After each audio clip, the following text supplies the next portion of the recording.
As the case against Bryan Kohberger comes to an abrupt close. I understand the state and the defense have reached a plea agreement in this case. Let's go back to when it all started, to a crime scene that shocked the country. 911 location of your emergency. Hi, something is happening. Something happened in our house. We don't know what.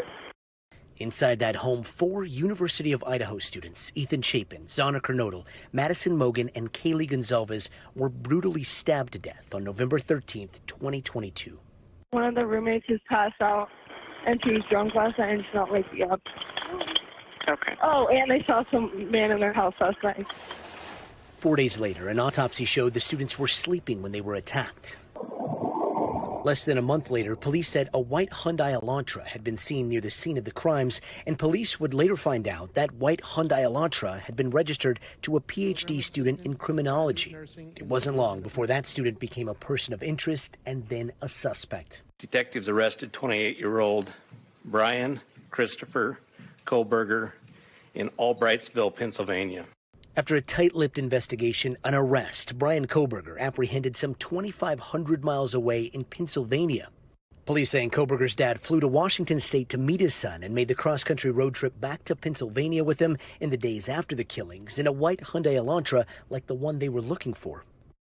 During the cross-country road trip, Indiana police pulling them over twice in a matter of minutes for tailgating. Then came the arrest, Kohberger charged with 4 counts of first-degree murder and burglary. Days later, his lawyer at the time saying Kohberger thought he'd be exonerated.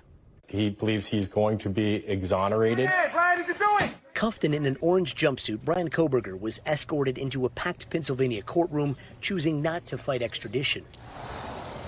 Back in Idaho, at his first court appearance in January of 2023, the judge reading the charges. The maximum penalty for that offense, if you plead guilty or are found guilty, is death and/or imprisonment for life. Do you understand? Yes.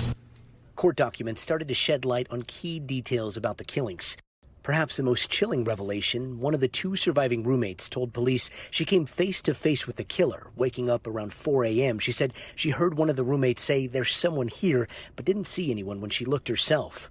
She later heard crying coming from the victims' rooms and a man saying something to the effect of, "It's okay, I'm going to help you."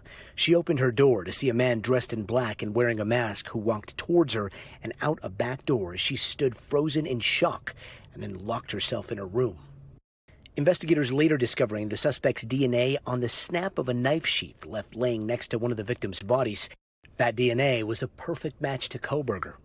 Officials also saying Kohberger's phone records placed him near the house of the 4 victims on at least 12 occasions prior to the killings, most in the late evenings or early morning hours. The night of the killings, his cell phone did not register on any of the towers located next to the house, leading investigators to think he turned off the phone sometime between the hours of 3 a.m. and 5 a.m., the same time as the murders. Now, after 2+ years of preliminary hearings and delays as both sides were getting ready for a trial next month, came a shocking plea deal, and today, an admission of guilt. Are you pleading guilty because you are guilty? Yes. But the question of why, a motive, or where the murder weapon is today still remain unanswered. We thank you for watching, and remember, stay updated on breaking news and top stories on the NBC News app or watch live on our YouTube channel.